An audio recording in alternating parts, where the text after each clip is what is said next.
How did your family react when you finally pushed back? They spent years telling me I was the problem. Then I stopped apologizing, and suddenly they didn't know what to do without someone to blame. It didn't start with a big fight. There was no dramatic moment, no screaming match, no plates thrown. It was quiet, small, the kind of silence that feels like a wire pulled tight, not because nothing is happening, but because too much is. That's how it's always been in our family. We didn't talk about things. We didn't yell. We just swallowed it all down and waited for someone to flinch first.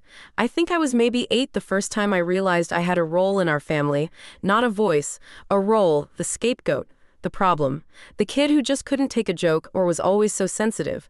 My brother Mark could throw a tantrum in the middle of the living room, smash my birthday presents, and still get a chuckle from my dad. I'd get scolded for provoking him.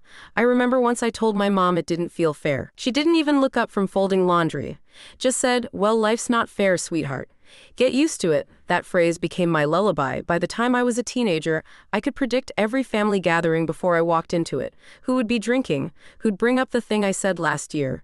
Who would joke about how I always make things about myself? Who'd pretend to defend me, but somehow make it worse? My role was clear. Absorb the tension so no one else had to. Be the sponge. The emotional sinkhole. I think what really broke me, wasn't something big. It was Thanksgiving 4 years ago. I had just gotten my first real job, something I worked hard for, applied to dozens of places, survived 3 rounds of interviews. I was proud, nervous, but proud. I mentioned it during dinner, and my dad looked up from his plate and said, "So how long till you screw this one up?" Everyone laughed. I laughed too, because that's what I did. If I didn't laugh, I was too sensitive. If I reacted, I was trying to start something. If I left the table, I was being dramatic. I swallowed it, like always, but something inside me shifted that night. Maybe it was the years piling up. Maybe it was the exhaustion. Maybe it was finally seeing so clearly that nothing I did would ever be enough, that even my success was just raw material for a joke. I remember looking around the table, everyone laughing, wine glasses in hand, and thinking, none of you actually know me. So I stopped showing up. Birthdays skipped. Texts unanswered. Group chats left. At first, they didn't notice. Or maybe they thought I'd come back like always. But I didn't. I stayed away. And when they finally realized I wasn't just being moody, that's when the calls started. At first, it was Mark. "Come on, you're really going to make this a thing over one comment? You've said stuff too, you know." Then Mom, "This family has been through enough. Don't punish us like this. You know your father didn't mean it." Then Dad, "You think you're too good for us now? Got your fancy job? Think you're some big shot?" Each call I said the same thing. "I'm not doing this anymore." And each time, the voice on the other end changed. Confused, defensive, hurt, like I was the one breaking something sacred, like they hadn't been chipping away at me for years. The silence after that was deafening, but peaceful. For the first time, I had space to breathe, to hear my own thoughts without second-guessing them. I started therapy. I learned what boundaries actually looked like. I read about family roles, dysfunction, emotional inheritance. It was like finding the blueprint for a house I'd been trapped in my whole life but never understood. And for a while, that was enough. Until my aunt's funeral, I hadn't planned on going. She wasn't particularly close to me, but she was one of the few who had ever quietly pulled me aside at family events and asked if I was okay. She never defended me publicly, but she saw me. And when she died, something in me felt obligated to show up, not for the family but for her. I told myself I could handle it. I was wrong. The moment I walked into the room, the temperature dropped. Conversations paused, eyes turned. Someone muttered, "Look who decided to show up." My mother approached like she was greeting an old enemy. "You look different," she said. I smiled. "I feel different." She didn't respond, just looked me up and down, then said, "Well, don't make a scene." That was her way of reminding me of my place. The funeral itself was uneventful. But afterward, at the reception, my brother cornered me near the punch table. "Nice of you to finally show your face," he said. I didn't respond. "You think you're better than us now, don't you?" I shrugged. "I think I deserve peace, that's all," he scoffed. "You always were a selfish little." Stop, he blinked. "What?" I said. "Stop. I'm not doing this anymore. I came to pay my respects. That's it. I'm not here for your drama." The room went still. My mom overheard, so did my dad. I could feel the weight of their stares. Mark laughed, loud and forced. "Wow, look at you. So evolved now." I didn't move. He stepped forward, face flushed. "You think we're all messed up, huh? That you're the only one with trauma?" I looked him dead in the eyes. "I think I'm the only one who ever tried to heal from it." He didn't respond, and that was the moment, the real break. Not a scream, not a slap, Not a scene, just a line drawn in the sand. I left without saying goodbye, and this time they didn't call. Weeks passed, then months. The silence held. At first it was unnerving, then it became something else. Relief, no surprise visits, no passive-aggressive group texts, no guilt-tripping voicemails that started with, "We just want to talk." It felt like stepping outside after years in a smoke-filled room. I could think clearly. I could hear myself again, but here's what no one tells you about setting boundaries. It doesn't always end in peace. Sometimes it ends in war. A quiet war waged in whispers and half-truths and awkward family barbecues where people pretend you no longer exist. I started hearing things, not directly, never directly. Through friends of cousins, mutual connections, Facebook posts I wasn't supposed to see. She just ghosted the whole family. Selfish, she thinks therapy makes her better than everyone. She's rewriting history. Nothing was that bad, and the worst one. She's doing this for attention. Funny, isn't it? That removing yourself completely is somehow still considered a cry for attention. That silence can be more provocative than screaming, but I kept my distance, until my cousin Sarah called one afternoon. She was the only family member I'd ever really trusted. We used to sneak into the basement during holidays just to breathe. She got it. She asked if I could meet her for coffee. "I just want to talk," she said. "Not about them. About you." I said yes. We met at a small cafe across town. Neutral territory. She hugged me the second she saw me, and held on a little too long. When we sat down, her eyes were already glassy. "I don't know how you did it," she said. I blinked. Did what? Left. Said no, me, I'm still stuck. Every time I try to push back, they double down. I didn't know what to say. Then she reached into her bag and pulled out a manila folder. "I think you should see this," she said. Inside, copies of emails, printouts of messages, my name, everywhere. And not just from my immediate family. Aunts, uncles, even second cousins I hadn't spoken to in years. It was like a quiet smear campaign, full of twisted half-truths, exaggerated stories, outright lies. She accused her parents of abuse. She told people we bullied her, she's dangerous. And then the one that made my stomach drop.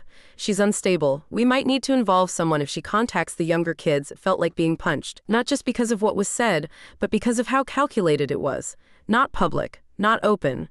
Just quiet suggestions passed around in secret, enough to poison me in rooms I hadn't even entered yet. I looked at Sarah. "Why are you showing me this?" She swallowed. "Because I'm next. I tried defending you last month at Aunt Marie's dinner. I said you deserved space, that maybe you were just trying to heal." She looked down. "My mom didn't talk to me for 2 weeks. That's when I realized. This wasn't just my family anymore. It was a system. A machine, and I wasn't the only one it chewed up." I thanked her, took the folder. That night I sat in my apartment and stared at those papers for hours. My first instinct was to respond, defend myself, burn everything down with one long Facebook post or email or letter, but I didn't, because I finally understood something. Their version of me only exists inside their system, and I don't live there anymore, so I stayed quiet, and the longer I stayed quiet, the more cracks began to show, not in me, but in them. Turns out, when you remove the problem, the dysfunction doesn't disappear. It just starts spilling into other corners. Mark got into a screaming match with our dad at Christmas. My mom stopped talking to one of her sisters over disrespect. A cousin went no contact. The system, deprived of its usual target, began cannibalizing itself. And me. I kept going. I started writing again. Something I hadn't done since college. Moved to a new place, nothing fancy. Just something with light. Got a cat. Started therapy again, this time with someone who specialized in family trauma. I stopped flinching when the phone rang, stopped checking my email with dread, stopped apologizing for wanting peace. Then about a year later, I got a letter in the mail, no return address, inside, a single photo, me, age 10, sitting at the edge of a couch at some long-forgotten family party, my face blank. Not sad, not angry, just empty. On the back, someone had written in neat cursive, "You've always made everything harder than it had to be." No signature. I burned it. Didn't tell anyone, because I knew exactly who sent it. And I also knew, finally, that it didn't matter. They could keep their narratives, their dinner table rumors, their group texts and their smirks and their endless search for someone to carry their pain. It wouldn't be me anymore. Months passed. The silence held, but this time it wasn't empty.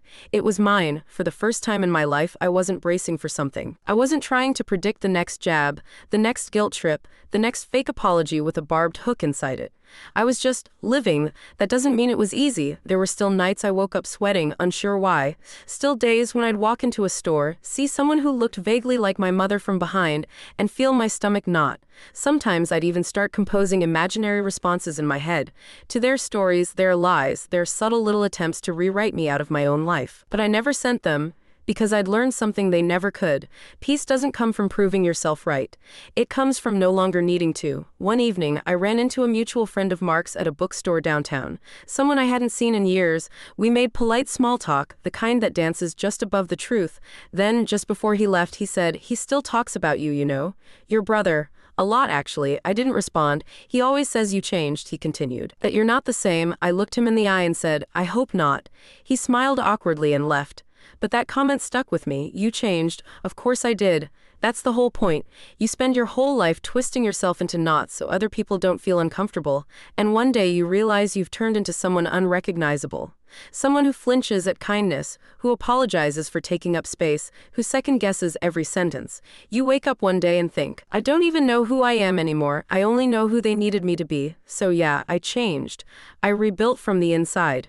And when you do that, people who like the old version of you, the one who absorbed everything without a word, they'll call it betrayal. They'll call it abandonment. They'll call it delusional, dramatic, selfish. Let them tell whatever story they need to make sense of a world where you're no longer the easiest target, because here's the truth they'll never admit. They miss you, not because they loved you, but because you made everything easier for them. You were their explanation, their outlet, their safety valve, and now they have to face each other. Now the mirror doesn't lie, so they talk, they whisper, they send photos with poison on the back, they build group narratives to stitch over the holes you left behind. But none of it matters, because once you stop playing the role, the stage loses its script. And for the first time in my life, I don't feel like a character, I feel like a person. I still get messages sometimes. Quiet ones. A cousin asking to meet just for coffee. A birthday text from my dad with no apology, just nostalgia. A forwarded joke from my mother, no context, just the implication of a thread she thinks still exists. I don't respond, because healing isn't about making them understand. It's about finally understanding yourself and choosing you every single time, even when it's quiet, even when it's lonely, even when no one claps. Because sometimes the bravest thing you can do is walk away from the people who taught you to shrink and become someone they can't recognize anymore. And the truth is, that's the only kind of peace I ever needed. After a while, people stopped asking questions, not because they understood, but because I stopped answering. And silence, it turns out, is a powerful teacher. It makes people uncomfortable, forces them to sit with things they'd rather leave unfinished. I think part of them hoped I'd eventually come crawling back, that I'd miss the chaos, that I'd forget how bad it really was. But I didn't forget. I remembered everything. I remembered the way my dad used to sigh loudly from the other room whenever I walked in, the way my mom's voice would change when she was on the phone with her sisters, all sweet and patient, like she hadn't just called me ungrateful 5 minutes before. I remembered how Mark once stole money out of my backpack in high school and blamed it on a friend of mine, and how I ended up apologizing because it wasn't worth the drama. I remembered how they laughed when I cried. How they told me I was being too emotional when I was 13 and just wanted to go to therapy after a classmate died. I remembered how often they made me feel like asking for help was the same as betraying them. And once you start remembering things clearly, without excuses, without rewriting history to make it easier to live with, you can't go back. People think going no contact is some huge decision you make one day. It's not.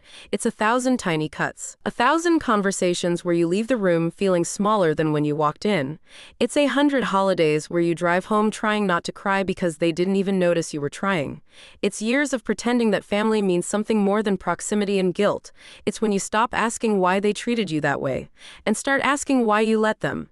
And the answers don't come all at once. They come in waves, in unexpected moments, a stranger's kind word, a friend who listens without interrupting, a quiet morning when you realize you don't flinch at your own reflection anymore. That's what healing looks like. Not perfect days, but different ones. Last fall, I got a message from my cousin Jenna. She said she was pregnant, that she didn't want to raise her child around the kind of manipulation she grew up with, that watching me leave, really leave, made her realize she could do it too. "I used to think you were overreacting," she wrote. "Now I think you were the only one seeing clearly." I cried when I read that, not because I needed validation, but because, for the first time, someone saw what it cost me to walk away, and understood why I had to. That message stayed with me, not because it changed anything, but because it reminded me that healing doesn't just stop the pain, sometimes it stops the pattern. And if that's all I ever do, if the only legacy I leave behind is one person breaking the cycle, that's enough. I still don't know if my parents ever tell people what really happened, if they ever admit what they did or didn't do. Part of me doubts it. They were always better at keeping up appearances than facing reality, but that's not my story to fix anymore. They can build whatever version of me they need to feel comfortable. The truth doesn't need their approval because I lived it, and I'm still here. The biggest lie I ever told myself was that if I could just explain it right, they'd finally get it. That if I stayed calm, reasonable, open-hearted, they'd hear me. But people who benefit from your silence will never celebrate your voice. And people who rely on your guilt will never embrace your boundaries. That took me years to learn. One day, I was talking to a therapist. Someone new, someone who didn't flinch at long pauses or difficult memories. I told her, I think my family just didn't know better. She waited, gave me a moment, and asked, what if they did? I couldn't answer. Because deep down, I'd always assumed ignorance was the cause. That they couldn't help it, that they were broken in their own way.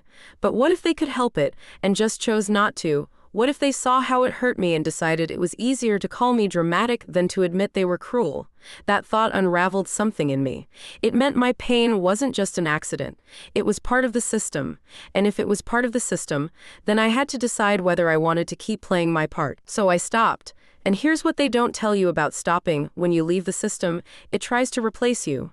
Not because it misses you, but because it needs the role you filled. Someone to absorb blame, someone to deflect attention, someone to carry the weight. And if you're lucky, you'll see it happen from a distance. Mark started calling Jenna too much. My mom began criticizing Sarah's weight, the same way she used to do to me. My dad started grumbling about how kids these days are too soft, too sensitive, too disrespectful. The pattern didn't break. It just shifted. And that's when it really hit me. I didn't cause the dysfunction, I just refused to carry it.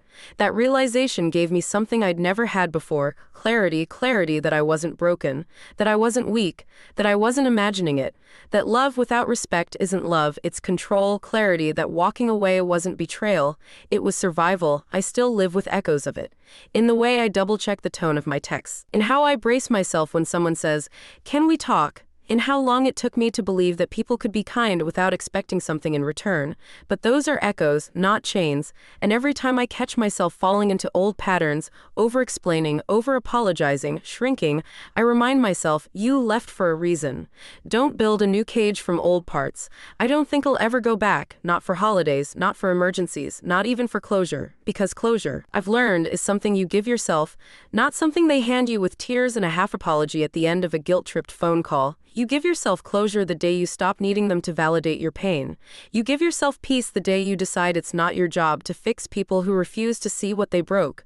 And you start healing the moment you say, "This ends with me, that's what I've done." And if you're reading this, if you're stuck in that in-between place, not sure whether to stay or go, terrified of what silence might feel like, I'll tell you what I wish someone had told me years ago. It will be hard, it will be lonely, you will grieve people who are still alive, but one day you'll wake up and realize you're breathing differently, and that feeling, that's what freedom tastes like. Freedom isn't loud. It doesn't announce itself with fanfare. It shows up in quiet moments, brushing your teeth without anxiety, making plans without checking who might be upset, laughing without scanning the room to see if it's too much. It arrives like a second wind after a storm you didn't think you'd survive. It's subtle, but it changes everything. One night, I was sitting on the floor of my apartment, sorting through an old box of stuff I hadn't touched in years. School photos, birthday cards, a few drawings from when I was a kid. At the very bottom was a torn notebook page. My handwriting. I must have been 11, it said. "Try to be quieter tomorrow. Maybe then they won't get mad." I stared at that for a long time. That version of me, small, scared, already trying to take up less space just to survive, that's who I walked away for. Not out of hate, not out of spite, out of protection, because if I didn't leave, I'd be teaching that kid to keep shrinking until there was nothing left. So when people ask me now, do you think they'll ever change? I tell them honestly, I don't know, maybe, maybe not, but it's not my responsibility to wait around and find out. I'm not their project. I'm not their emotional punching bag. I'm not the family mirror they get to crack and ignore. I'm me, and that's enough. I still have moments when I wonder what would have happened if I'd stayed, if I'd just kept swallowing the bitterness, if I'd kept pretending. But that version of the story always ends the same, with me smaller, sadder, lonelier, surrounded by people who never once asked who I really was beneath the role they gave me. No thanks, I'd rather be alone in truth than surrounded in denial. And the irony? Since leaving, I've built more connection than I ever had in that house. Real connection, with people who see me. Friends who show up without expecting me to bleed for them. Chosen family who ask, How are you really? And mean it. I learned to say no. I learned that love isn't supposed to cost your sanity. I learned that you don't owe anyone access to you just because they share your blood. And most of all, I learned that survival isn't the same as living. Now when I tell people about my family, I don't soften the edges. I don't downplay the harm. I don't say it wasn't that bad. Because it was, and pretending otherwise only dishonors the version of me that fought so hard to escape it. They used to say I was difficult. I say I was surviving. They said I was too emotional. I say I was paying attention. They said I was the problem. I say maybe they were right, but only because I stopped letting them pretend everything was fine. And when you stop playing along, you automatically become the villain in their story. That's okay. I don't need to be the hero in their version of events. I just need to be free in mine. And I am. The freedom I found didn't make everything perfect. It didn't erase the years I lost or the patterns I still catch myself falling into. But it gave me a chance, a real one, to become someone I actually recognize when I look in the mirror. That, to me, is everything. I still get updates through the grapevine. Apparently, Mark and Dad aren't speaking anymore. Something about a loan. Or maybe it was a business thing. I don't know the details, don't care to. Sarah said Mom started showing up at church every week, crying in front of people she barely knows. I just don't understand what I did wrong, she apparently tells them. I'm sure it plays well. The mother who loved too much, who just wants her child back. I don't correct her narrative. That's hers to live with. Because I've learned that truth isn't a weapon. It's not something I need to throw at them. It's something I live by. Quietly, steadily.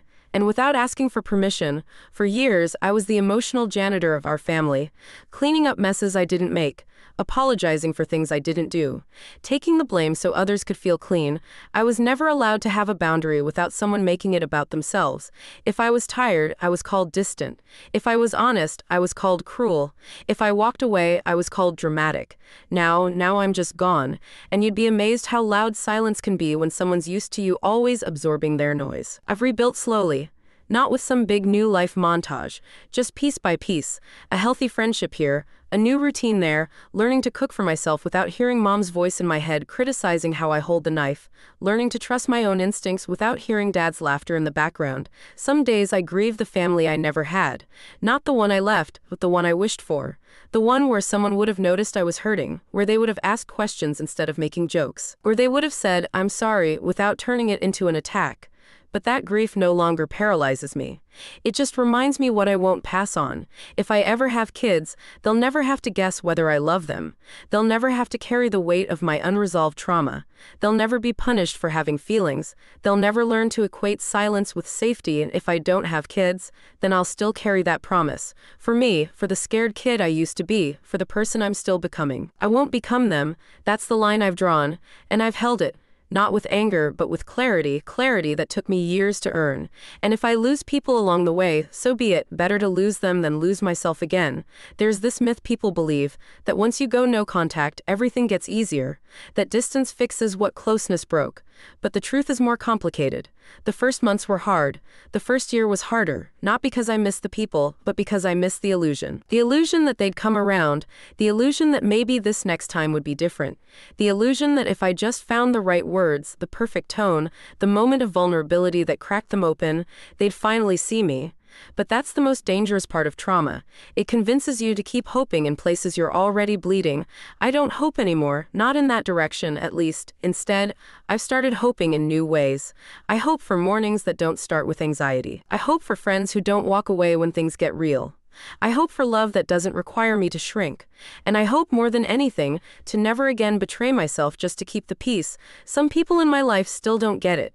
They'll say things like, "But they're your parents," as if biology overrides basic respect, or "What if they're sorry now," as if silence is always a sign of reflection and not just control, or "Families fight, it's normal," as if trauma should come with a last name and a holiday schedule. They don't mean harm, but they don't understand. And I've learned to stop trying to make them. Because the only people who truly understand are the ones who've stood at the same threshold, staring into a house full of people who say they love you, but only on the condition that you never change. People who know what it means to grieve someone still living. People who felt the strange guilt of healing. You'd think healing would feel good, but sometimes it feels like betrayal. You find peace and immediately wonder if that means you're selfish. You laugh and feel like you've forgotten something. You enjoy yourself and wait for the crash. You learn how to breathe again and then ask if you're allowed. That's how deep it goes, but the longer you stay gone, the clearer it becomes, the clearer you become, and the more you realize that what they called love was just proximity dressed in expectation. It wasn't intimacy, it was obligation. It wasn't respect, it was hierarchy. And it wasn't connection, it was dependency. Real love doesn't make you afraid to speak. Real love doesn't punish you for changing. Real love doesn't collapse when you set a boundary. And once you learn that, you stop looking back. You stop explaining. You stop asking them to meet you halfway when you were the one who built the entire bridge for years. You stop bleeding in the hope they'll notice you're hurt. And you start living on your terms, even if no one claps, even if no one believes you. Even if they keep telling their version of the story with your name scribbled out and theirs painted in gold. Because now you know the truth, and that truth is worth everything you lost. There's a strange kind of silence that settles in after you've stopped explaining yourself. At first it feels heavy, then it starts to feel like clarity. You stop replaying old conversations in your head. You stop crafting hypothetical arguments. You stop preparing for a fight that already ended, and that you were never meant to win. Because some people don't want reconciliation. They want control. They want you to come back just long enough for them to feel right again. And when you don't, they say you've changed, that you're bitter, that you're ungrateful. Let them. They're not wrong. You have changed. You've grown out of their version of you. And they will mourn that loss, but not in the way real grief works. They won't cry for who you are. They'll rage at who you refuse to be. That's the cost of choosing yourself. Some days the cost is loneliness, the kind that creeps in during holidays when your phone doesn't ring. When you realize there's no one to share childhood photos with. No family group chat, no inherited traditions, just silence. Other days, the cost is freedom. The kind that makes other people nervous. They don't know what to do with someone who refuses to be defined by pain anymore. They want to pull you back into the role you left behind, the scapegoat, the fixer, the quiet one, but you've outgrown all of it. And once you outgrow a story, you can't pretend it fits anymore. No matter how many times they offer the script, I've built a life now that they'll never fully understand. And that's okay. I don't need them to. I've found joy in places I never thought to look. In quiet friendships, in long walks where no one interrupts, in reading a book without hearing someone call me lazy, in having nothing to prove, not because I've given up, but because I've stopped begging for permission to be whole. Some days I still feel the echo of the old role. When someone gets upset and I instinctively try to fix it, when I catch myself over-explaining something simple, when I feel guilty for relaxing. That's how deep the conditioning runs, but now I catch it. I pause. I breathe. I remind myself, you don't live in that house anymore. And that reminder, it's everything. It's how I know I made the right choice. Because the version of me who stayed, who kept smiling through the pain, who made herself small so others could feel big, who apologized for things she didn't do, that version might still be alive, technically. But she wouldn't be living, not really. And I refused to mourn the life I never wanted just to keep people comfortable. They had their chance, they had years of chances. And I showed up every time, heart open, hands outstretched, asking them to meet me halfway. They never did, so I stopped showing up. And I've been breathing easier ever since. Last Christmas, I didn't go home. Not that I was invited. But I didn't wait for the invitation either. Instead, I spent the day making dinner with 2 friends from work, both of them also estranged from their families, for reasons that sounded eerily familiar. One had a mother who screamed and apologized in the same breath. The other had a father who only ever called when he needed something. We didn't say much about our families that night. We just existed, safe, unbothered. No eggshells, no walking on verbal minefields, just warmth, real and earned. After dinner, one of them looked at me and said, "Isn't it weird how quiet it is?" And it was. Not the kind of quiet that screams with what's missing, but the kind that hums with what you finally escaped. I went home that night and cried, not because I was sad, but because for the first time the quiet didn't feel empty. It felt earned, like I'd finally crossed some invisible threshold into a life that wasn't built on damage control. Into a version of me that didn't spend every waking moment anticipating pain. That's not to say it's all healed. Some wounds don't close cleanly, some memories still sting. Sometimes I hear a certain tone of voice, in a boss, in a stranger, and I flinch before I can remind myself that I'm not a kid anymore. That I don't owe anyone my silence just to keep the peace, but the difference now is, I don't stay there. I feel the old fear, and I move anyway. I hear the echo of their voices, and I choose my own. I remember the guilt, and I let it pass without feeding it. It took years to get here. Years of therapy, years of breaking the habits they taught me, years of unlearning the belief that suffering was noble and boundaries were betrayal. And even now, I have days where I question everything. Days where I wonder if I was too harsh, too abrupt, too unforgiving. But those days are fewer, And when they come, I don't drown in them. I sit with the doubt. Then I stand back up because I know what I left. And I know what I've built in its place. There's a coffee shop I go to now, small, quiet, owned by a couple who always remember my order. They ask how my week's going. They don't push, they don't pry, they just see me, and some mornings sitting there with a book and a warm mug. I feel something I don't think I ever felt in my parents' house. Safe. Not safe because I've performed well enough to avoid criticism. Not safe because I've said all the right things or kept everyone else calm. Just safe. Because no one here wants anything from me but me. That's what healing looks like in real time. It's not dramatic. It's not cinematic. It's choosing to stay home instead of accepting guilt-wrapped invitations. It's letting the phone ring and not rushing to explain. It's walking past a photo of your family and not freezing. It's smiling at a stranger and meaning it. It's laughing without thinking of who might disapprove. It's peace. Not as a reward, but as a daily decision. My parents still live in the same house. My brother too, last I heard. I imagine they still talk about me in hushed tones. Still wonder if I'll come back. Still rewrite the story in a way that makes them the victims. I used to fantasize about sending a letter, laying it all out, point by point, with surgical precision, telling them everything, every memory, every time they looked the other way, every time they made me feel like I had to earn the right to exist, but I don't need to anymore. They were there, they know, and if they choose not to remember, that's their burden, not mine, because I've remembered enough for both of us. I've carried enough, and I finally put it down. So, if you're reading this, if your story sounds even a little like mine, let me tell you something I wish someone had told me a long time ago. You're not crazy, you're not broken. You're not too sensitive or too much or too dramatic. You're someone who saw the truth and refused to keep pretending. And that strength, walking away, doesn't make you the villain. It makes you free, even if they never understand, even if no one else claps, even if healing takes years. You get to choose peace, you get to choose you. And once you do, once you really do, you'll wonder how you ever survived any other way.